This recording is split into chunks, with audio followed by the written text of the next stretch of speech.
Good evening friends. आज मैं chemical second year and paint second year वालों के लिए प्रोसेस प्लांट एंड यूटिलिटी के अंदर मैंने एक आपको यूनिट कराई थी। उस यूनिट के अंदर construction and working of blowers, fan, compressor, vacuum pump and steam injector दे रखा था। और इससे पहले वाले चैप्टर में मैंने आपको construction and working of blowers कराया था। आज मैं आपको working construction end of compressor के बारे में बताऊंगा। तो कंप्रेसर क्या होता है,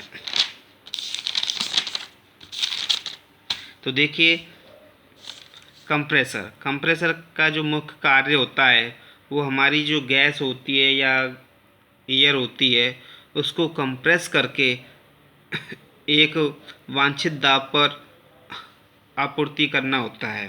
the main function of compressor is to compress a definite quantity of gas or air and deliver at a required pressure।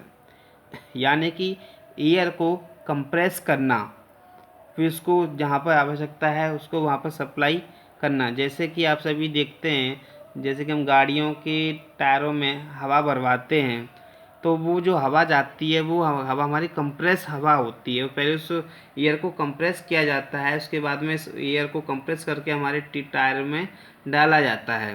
तो इस प्रकार हमारी टायरों में हवा भरी जाती है। तो देखिए ये भी यहाँ पर हमारा कंप्रेसर लगा हुआ है। यहाँ से हमारी एयर या गैस इन कर रही है किस प्रेशर पर, P1 प्रेशर पर। वॉल्यूम इसका V1 है एंड टेम्परेचर T1 है। जब वो कंप्रेस होकर निकलेगी तो आप सभी जानते हैं जब कंप्रेस होगी तो वो गर्म हो जाएगी, तो उसका प्रेशर हमारा इंक्रीज़ हो जाएगा कंप्रेस होके, और प्रेशर P2 हो जाएगा, वॉल्यूम V2 हो जाएगा एंड टेम्परेचर भी इसका इंक्रीज़ हो जाएगा तो टेम्परेचर का T2 हो जाएगा। तो अब ये देखिए यहाँ पर ये हमारा कंप्रेसर है। ये सिंगल एक्टिंग कंप्रेसर है और रेसिप्रोकेटिंग कंप्रेसर है। ये हमारा इंजन आप देख रहे हैं, यहाँ पर हमारे फ्यूल की जगह हमारे एयर इन हो रही है। ये हमारे इनलेट वाल्व है एंड ये आउटलेट वाल्व है। तो अभी आप देख रहे हैं कि ये आउटलेट वाल्व हमारा क्लोज है तथा इनलेट वाल्व ओपन है।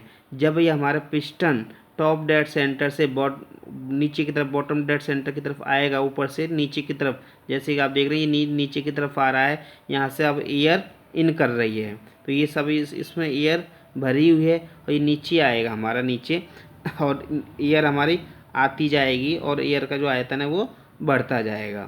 ठीक, अब क्या करते हैं, जब हमारी पिस्टन जो है नीचे से ऊपर की तरफ जाएगा। पहले क्या था इस वाले चित्र में, ऊपर से नीचे की तरफ आ रहा है, इस वाले चित्र में नीचे से ऊपर की तरफ जाएगा।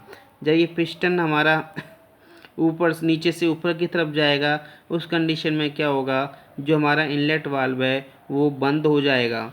ठीक तथा जब ये कंप्रेस ऊपर की तरफ जाएगा तो जो एयर थी, तो यहाँ पर आप देख रहे हैं यहाँ पर कितना स्पेस हमारा ले रखा है और यहाँ पर कितना स्पेस हो रखा है। तो इसका मतलब ये है हमारी जो एयर है वो कंप्रेस हुई है। ठीक, कंप्रेस होके हमारी वो आउटलेट वाल्व के द्वारा बाहर निकल गई है, जिसका pressure P2, V2 and T2 है। तो ये है हमारा कंप्रेसर। अब बात करते हैं कंप्रेसर कहाँ कहाँ पर यूज़ होता है। इंडस्ट्रीज़ में मशीन और टूल्स को चलाने के लिए कंप्रेसर यूज किया जाता है। जैसे कि लेथ मशीन है, लेथ मशीन में भी कंप्रेसर का यूज़ होता है। कंप्रेसर से जो कंप्रेस्ड हवा होती है उस कंप्रेस्ड हवा का यूज़ हम लेथ मशीन में भी करते हैं, CNC मशीन में भी करते हैं। वायुयान में गैस टरबाइन को चलाने में, blast furnace, steel plant, Bessemer converter में धातुओं को गलाने के लिए कंप्रेसर यूज़ किया जाता है। चौथा नंबर है रेफ्रिजरेशन सिस्टम में बड़े भवनों को ठंडा रखने के लिए कंप्रेसर यूज किया जाता है। पाँचवा है डीजल इंजन में फ्यूल इंजेक्शन हेतु यूज़ किया जाता है। छठवां ट्रेन में। सातवां है पानी के पंप चलाने तथा स्प्रे पेंटिंग करने में। आठवां है हमारा IC इंजन में स्कैवनिंग एंड सुपर चार्जिंग के लिए। नौवां है बस, ट्रक, ट्रेन आदि में ब्रेक लगाने के लिए। ठीक, तो आप देखते हो जो हमारी ब्रेक लगाई जाती है गाड़ियों में या ट्रेन में, वो हमारी एयर ब्रेक होती हैं और हाइड्रोलिक ब्रेक होती है। तो जो मोटरसाइकिल में हो गई हमारी, उसमें हाइड्रोलिक ब्रेक होगी, और हमारी कार गाड़ी होती है उसमें हाइड्रोलिक ब्रेक होती है। लेकिन आप देखते हैं जैसे बड़े बड़े बाइसिकल होते हैं, ट्रक हो गया, ट्रेन हो गई, तो उसमें एयर ब्रेकिंग सिस्टम लगा हुआ रहता है। तो ये हमारे यूज़ हैं कंप्रेसर के। अब बात करते हैं कि हमारा कंप्रेसर कितने प्रकार का होता है। कंप्रेसर हमारा कई प्रकार का होता है, जैसे कि according to working method, reciprocating compressor and rotary compressor. Reciprocating compressor से आप समझ रहे हैं कि जब पिस्टन हमारा अप एंड डाउन करता है तो वो क्या होता है, हमें रेसिप्रोकेटिंग मोशन होता है। तो हमने ये जो चित्र हमने आपको कंप्रेसर के बारे में बताया, ये क्या हमारा रेसिप्रोकेटिंग कंप्रेसर है। अब ये है रोटरी कंप्रेसर। रोटरी कंप्रेसर कौन सा होता है, जो रोटेट करे। जैसे कि हमारे कंप्रेसर है, ये रोटर लगी हुई है, इसमें इम्पीलर लगे हुए हैं। जब ये हमारी यहाँ से इन होगी तथा जब ये हमारे इम्पीलर रोटेट करेंगे गोल गोल गोल, तो उस एयर को ये कंप्रेस करेंगे और एयर कंटिन्यू आएगी तो कंप्रेस करके बाहर निकालेगी। ठीक, तो यह क्या है हमारे रोटरी कंप्रेसर। रोटरी कंप्रेसर भी कई प्रकार के होते हैं, जैसे सेंट्रीफ्यूगल कंप्रेसर। ठीक, ये है हमारी रोट ब्लोवर्स कंप्रेसर। ठीक, ऐसे कि लोब्स बने हुए हैं, इनसे जो हमारी एयर जो इन होगी यहाँ से, एयर जो ये क्या करेंगे, हमारी एयर को कंप्रेस करके बाहर की तरफ डिलीवर जोन में भेजेंगे। तो ये है हमारी इस प्रकार की जो होते हैं हमारे रोटरी कंप्रेसर होते हैं।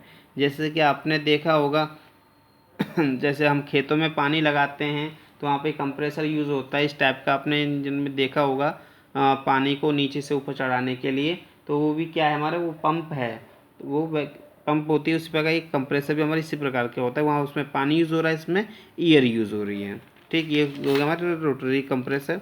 अब according to action, single acting compressor और double acting compressor. Single acting compressor में कैसा होता है हमारा, सिंगल एक्टिंग कंप्रेसर इस प्रकार से होता है, जैसे कि इसमें एयर इन हो रही है तथा जब इस पिस्टन हमारा ऊपर से नीचे की तरफ आता है तो एयर इसमें एंट्री करती है और आउटलेट वाल्व हमारा बंद है। जैसे अब ये पिस्टन हमारा ऊपर की तरफ जाएगा तो इनलेट वाल्व बंद हो जाएगा, ये एयर कंप्रेस होकर आउटलेट वाल्व से निकल जाएगी। तो ये हो गया सिंगल एक्टिंग कंप्रेसर।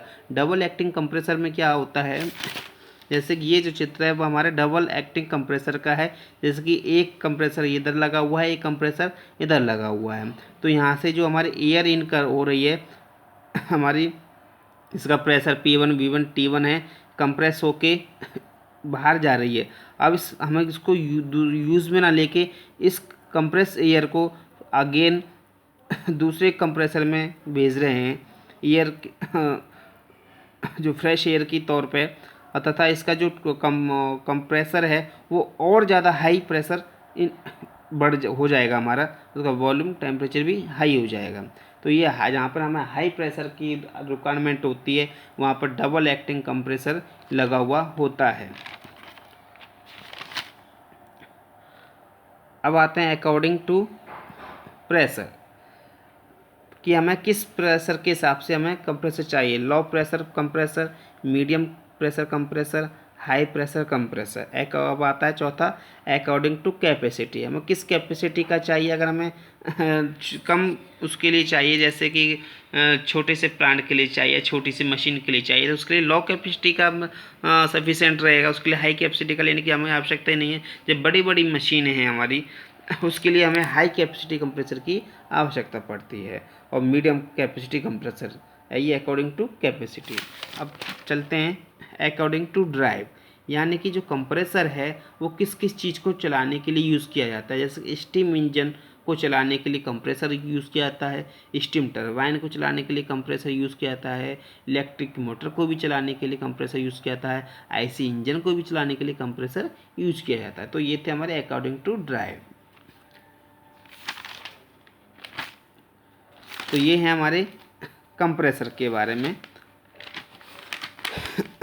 यही हमारी वर्किंग प्रोसेस थी, जैसे मैंने आपको यहाँ पे इसके बताई थी। आप इसको लिख सकते हो अच्छी तरह से बना के, कि जब एयर हमारा पिस्टन जब हमारा टॉप डेड सेंटर से बॉटम डेड सेंटर की तरफ आता है तो हमारी ईयर इन होती है तथा उस वक्त हमारा आउटलेट वाल्व बंद होता है। जब हमारा टॉप पिस्टन ऊपर की तरफ जाएगा तो उस वक्त दोनों वाल्व हमारे बंद रहेंगे तथा एयर हमारी कंप्रेस होगी।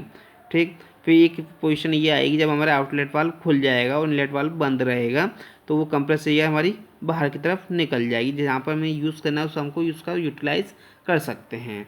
तो ये इसकी वर्किंग प्रिंसिपल है